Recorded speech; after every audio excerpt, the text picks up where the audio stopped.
All right, good morning. It is Friday the 13th. Yep, Friday the 13th. Should I trade today? Yep, I definitely need to trade today because yesterday was pretty much a little bit of a roller coaster day.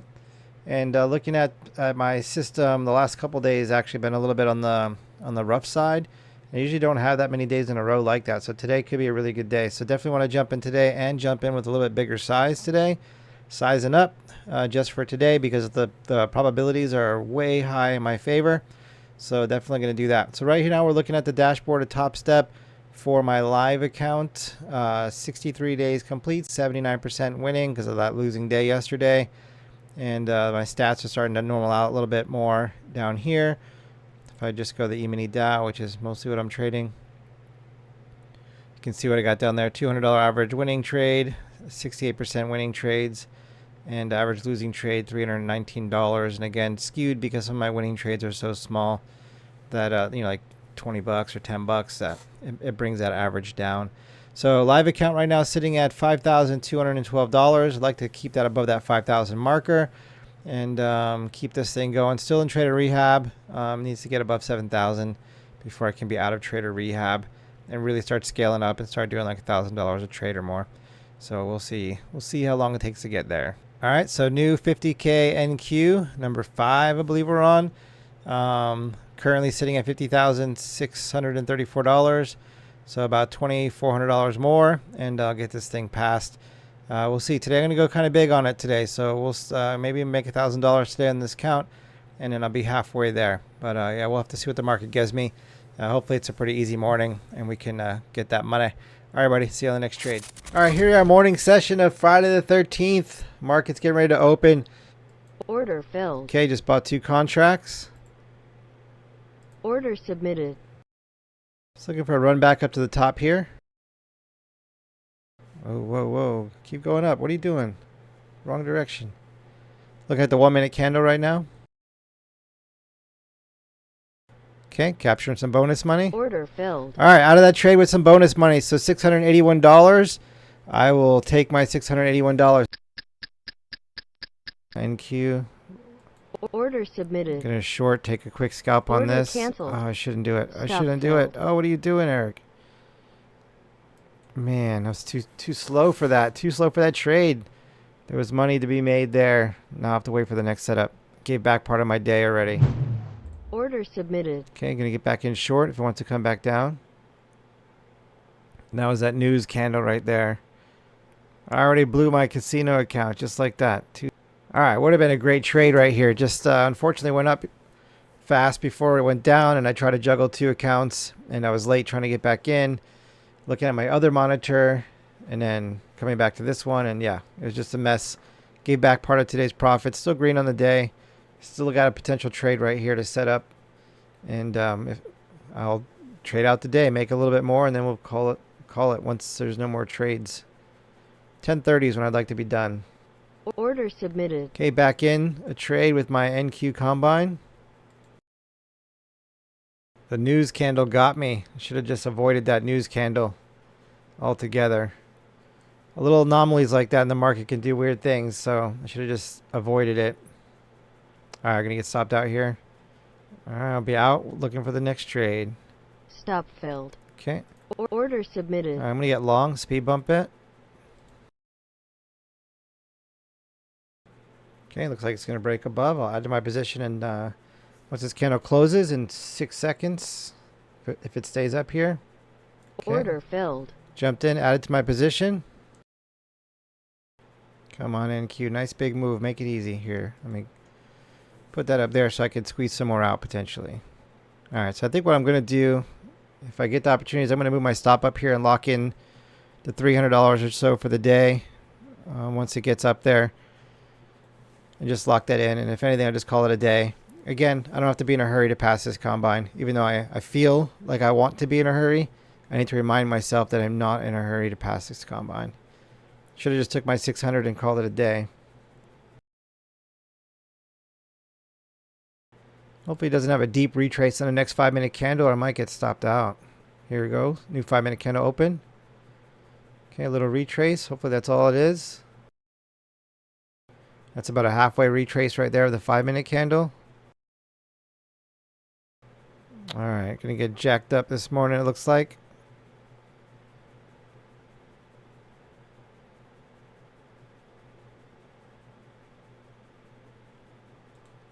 I'm gonna move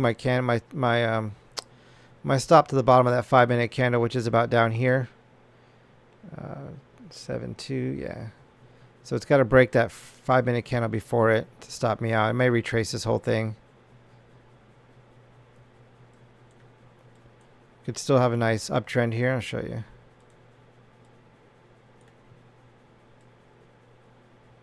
All right, unfortunately, I might get stopped out in that process of it bouncing the trend line.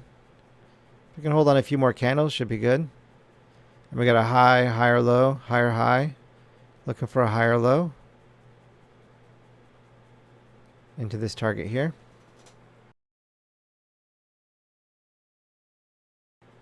All right, high probability morning. At the open of the morning, everything worked out exactly as expected.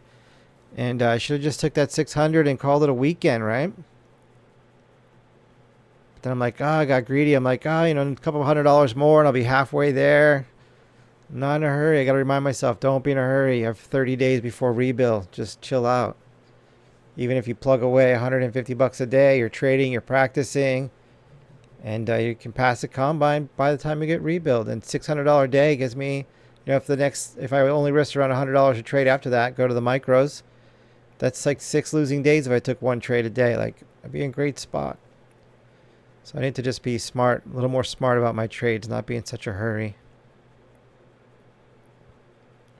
And again, tempted right here just to take the 300 and say, you know what? You dodged a bullet today. Your account's up nice. Go into the weekend green. But at the same time, this trade looks really good to the long side, so I'm going to wait. And hope I don't regret it. Although once we get some candles closing above this area, I'll start locking in, I think, this profit here.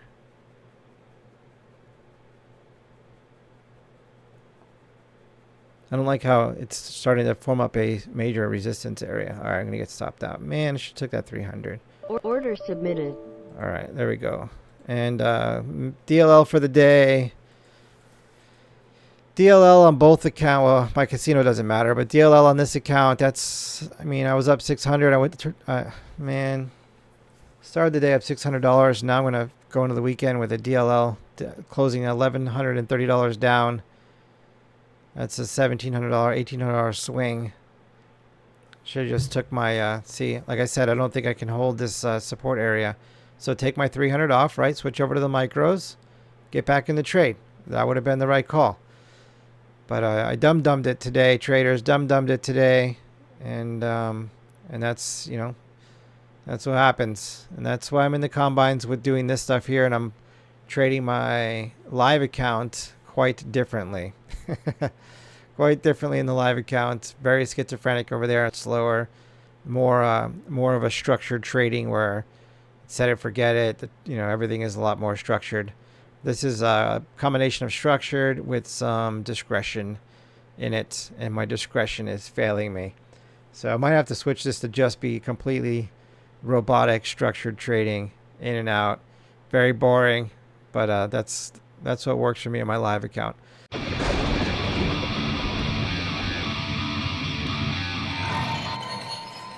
All right, so here are with the live account, getting ready to get long in the Dow Jones, the YM. So I got my Thinkorswim chart up here to see, so you can see the actual movement. This chart's frozen, but I need to be able to place my orders on it. I still don't have any, still not working with the live account. Only with the combines is NinjaTrader working. And still no word from Topstep's customer support. All right, so we got 10 seconds. See if this thing wants to confirm. Gonna buy one. Oh, gotta get to my account. Hurry, hurry, hurry. And buy. Order submitted. Okay, so now I'm in one contract along with my live account in the Dow Jones. Okay, trade is in. So I got my my chart marked up. I got my limit order and my stop in. You can see how it's moving over here in Thinkorswim. I'll make this bigger. Starting to pump out to new highs right now. Looking for a nice little push right up here. And hopefully this will hit the target before the 30-minute candle closes, because we've had 1, 2, 3, 4, 5 really big 30-minute candles. And don't want to be in it for a red candle because that'll be in my stop. So hopefully in the next 15 minutes, this thing will be in the target. Small part of me wants to just take this trade off the table, take my 200 and change, go into the weekend green in the live account where it actually matters. You know, the combine's nice. I do want to make money in the combine, but the live account's where I get my paycheck, and also can't reset it. You know, once it's gone, it's gone. So this is where it really counts to make the money. And after the way things went with the combine this morning, I'm like, oh, just take my money and run. See money, take money today in the live account. Feel good. Come back Monday. But I need my winners to pay for my losers. So if I'm always cut and run early, then I'm losing 500 a trade and I'm only making 250 a trade. So I'm going to slowly bleed out if I do that. So if I'm going to be in it, I got to be in it. Again, in my live account, I'm trying to trade very mechanically. This is the targets, this is the stops, all that good stuff. And that's it. Now, if I want to squeeze more out, I can do that. But I need to be able to set it, forget it in my live account and not have so much emotion. I have the emotion, but I can't let it dictate my trade because the trade is very structured. So I can sit here and complain and whine and go crazy, but it is what it is. Once I jump in, gotta let it ride. Unless some like major market conditions tell me to get out, like news is coming out that I didn't realize, or there's something very obvious that's like, this is not good. And then of course I have to bounce out. But and if that's not the case, I need to just let it ride. And if I was only risking $10 in this trade, probably wouldn't even think about it. So when I start feeling like this, where I'm like, oh, maybe I should just take my trade off the table and start getting nervous and stuff, then maybe I have too much size on, right? But the nice thing right now is with Rhythmic being broken with my live account, it's really hard for me to see my P&L. I mean, it doesn't show up here. I have to kind of do the math here, and it's not as obvious. So it's a little bit easier actually to not have so much fear or emotional driven decision making. I will start to look at exiting though this trade in the next 5 minutes because the 30-minute candle is going to close. Let's look at it. You can see here, I mean, this is what the 30-minute candles look like right now. I don't want to be in the next candle when it opens and retraces back down. So I definitely like to be out of that trade when this 30-minute candle is closing. All right, 90% of the way. Could totally take my trade off here and be good to go.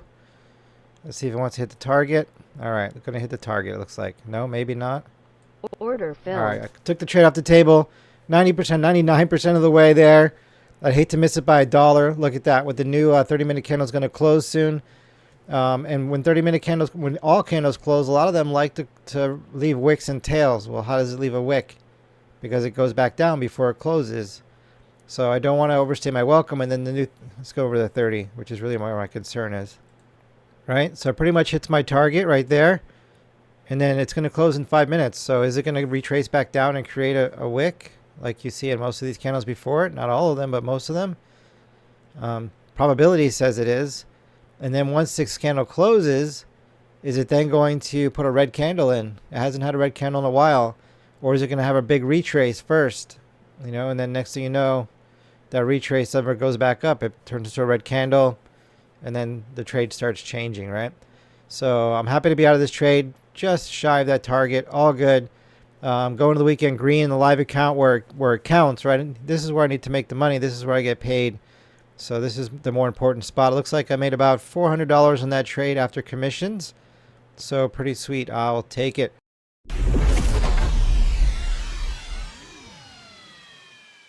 The biggest problem with my combine today is I was trading for money.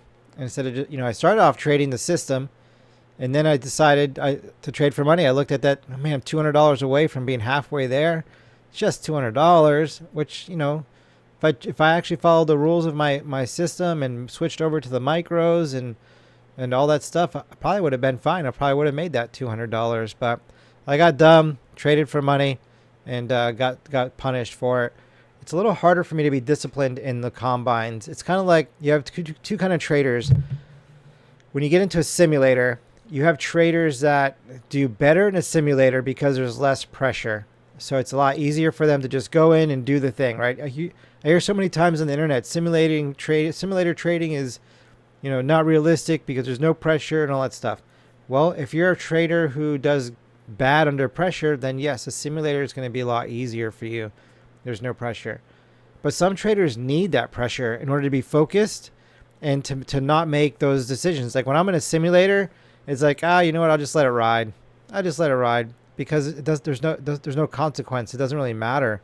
In the combine, it feels a little bit like that too. A $50 reset is not that big a deal. When I first passed my combine, then went to my XFA, passed it, and then got into the live account, I did it with the 150K. And I touched base on this a couple of videos ago when I was asked, which one is easier. Another layer to that is the 150K costs a lot more money. It's $150 to reset that every time. And then if you go to from the combine to the XFA, that's another $150. So you're $300 in. There's a lot more pressure there to do the right thing. So for me, I'm someone who needs that pressure to be focused and not take unnecessary risk. But when I don't have the pressure, there's really no consequences. It's hard for me not just to say, I'll just do this. I'll just, I'll let it ride, or I'll just take this off the table and deviate from the trade plan. It's a lot easier for me to do that because I don't have as much driving me to the right things as I do when I'm in my live account or even an expensive combine. Like if a combine costs $1,000, probably be trading it a lot differently than a $50 combine, right? So, but it all depends on you. So back to the simulator. If you're someone who needs pressure, simulator is really difficult. If you're someone who doesn't do well with pressure, a simulator will be a lot easier. And the combine, it feels like a simulator to me. So, and I'm someone who needs pressure. So something to think about, what's your personality like for trading? Do you need pressure to be focused, or does pressure make you make more mistakes? Something to think about when you're creating your trading plan. What kind of person are you, and what do you need to be able to stay focused and do the right things? All right, everybody. See you on Monday.